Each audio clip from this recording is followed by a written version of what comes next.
Federal authorities plan to arrest two former JPMorgan Chase Co employees on suspicion that they tried to conceal the size of the investment bank's $6 billion trading loss last year, according to a published report. The New York Times, citing persons briefed on the matter, reported on Friday that Javier Martin-Artajo and Julien Grout were expected to be arrested in London in coming days. Martin-Artajo oversaw JP Morgan's trading strategy in London, while Grout recorded the value of the soured investments, the newspaper reported. A federal grand jury voted to indict both on criminal fraud charges. According to the report, federal investigators have concluded that Martin-Artajo directed Grout to falsify records and conceal more than $400 million in losses from their superiors at the bank, the newspaper reported. The charges against Martin-Artajo and Grout hinge on the cooperation of Bruno Ixel, a trader at JP Morgan in London who placed the large bets that led to the loss.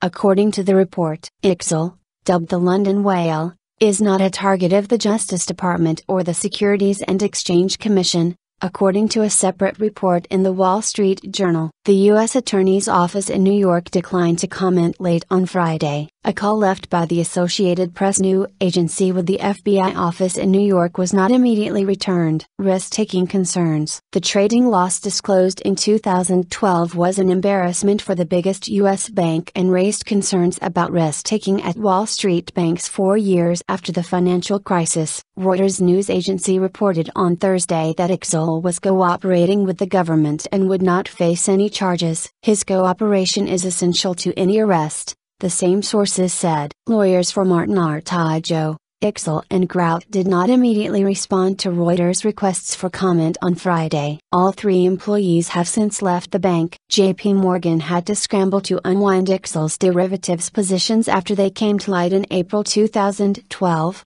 Leading to the loss. The loss highlighted the scale of the bank's risk-taking activities and led to public outrage. Critics said JP Morgan should not have been able to engage in such risky behavior while it engaged in commercial banking. Ixel and his team were employees of the bank's chief investment office, a group of traders and strategists whose mandate to earn money through bets on exotic products increased after the 2008 financial crisis. Mortgage-backed securities. Martin-Artajo's boss, Achilles Macros, the chief investment officer for Europe and Asia, earned billions for the investment office, buying cut-price mortgage-backed securities in the immediate aftermath of the crisis. The trading losses also prompted civil and criminal investigations, and led to multiple congressional hearings. Around a dozen of the bank's employees changed jobs and several, including Chief Investment Officer Rena Drew, left the firm. JP Morgan's board cut Dimon's 2012 bonus, and a shareholder movement to strip Dimon of his dual role as chairman of the board drew some support,